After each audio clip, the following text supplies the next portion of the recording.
ঢেকিয়াজুলি ৰাজচক্ৰ এলেকাৰ চিৰাজুলিৰ শ্ৰী শ্ৰী ৰঘুনাথ সত্ৰত বুধবাৰে অনুষ্ঠিত হৈছে শ্ৰীমন্ত শংকৰদেৱ গুৰুজনাৰ তিৰুভাৱ তিথি। এই তিথিৰ লগত সংগতি ৰাখি দিনৰ 12 বজাত অনুষ্ঠিত হৈছে নাম প্ৰসংগ। পুৱাৰে পৰা শ্ৰীমন্ত শংকৰদেৱ গুৰুজনাৰ তিৰুভাৱ তিথি উপলক্ষে চিৰাজুলিৰ শ্ৰী শ্ৰী ৰঘুনাথ সত্ৰত অনুষ্ঠিত হৈছে বিভিন্ন কাৰ্যসূচী। এক উদুলি মুদুলি পৰিৱেশ দেখিবলৈ পোৱা গ'ল চিৰাজুলিৰ শ্ৰী শ্ৰী ৰঘুনাথ সত্ৰত।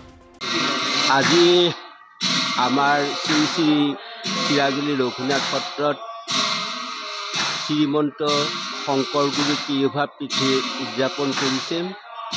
এই আমাৰ ভকতসকলে নাম প্ৰসংগ কৰি আছে আৰু ইয়াৰ আগতেই ফুল প্ৰসংগ হৈ গ'ল। আমাৰ গুৰুজনৰ যিখিনি পৰম্পৰা সকলোখিনি ৰীতি নীতিৰে আজি এই উৎসৱভাগ পালন কৰা হৈছে। আমি যোৱাকালিৰ পৰা এই উৎসৱভাগ পালন কৰিছোঁ। যোৱাকালি আমাৰ থাপনি হিচাপে আমাৰ সন্ধিয়া দুপৰীয়া দুয়োটাতে ফুল আৰু নাম প্ৰসংগৰে আমাৰ উদযাপন কৰা হ'ল। আজি আমাৰ এই তিথি ভাগত ভকতসকলৰ লগতে সমূহ ৰাইজে আহি ইয়াত সেৱাভাগ লৈছেহি।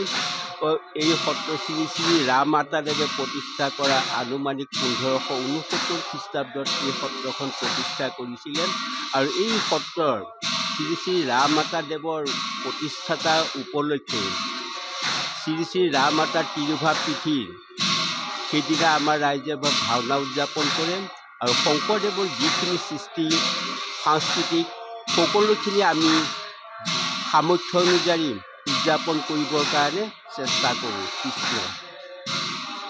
ঢেকিয়াজুলিৰ পৰা প্ৰশান্ত বৈশ্যৰ ৰিপৰ্ট, অসম আদিত্য।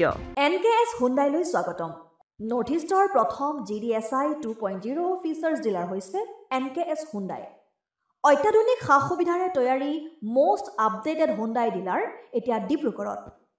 আমাৰ NKS হুণ্ডাই ডিলাৰত open sales consulted room, customer ৰুমৰ লগতে পুৰণি গাড়ীৰ এক্সচেঞ্জ ফেচিলিটিও ৰখা হৈছে।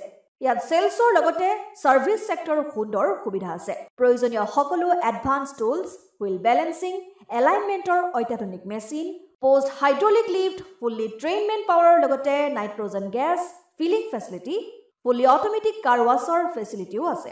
লগতে NKS হুণ্ডাই ডিলাৰে কাষ্টমাৰসকলৰ সুবিধাৰ্থে মোবাইল ছাৰ্ভিচ ভেনৰো ব্যৱস্থা ৰাখিছে, য'ত হাইড্ৰলিক লিফ্ট, ৱাছিং facility, wheel balancing, tyre pressure check কৰাৰ লগতে বহুখিনি সুবিধাই উপলব্ধ আছে। NKS হুণ্ডাইলৈ আহক আৰু সুবিধাসমূহ গ্ৰহণ কৰক।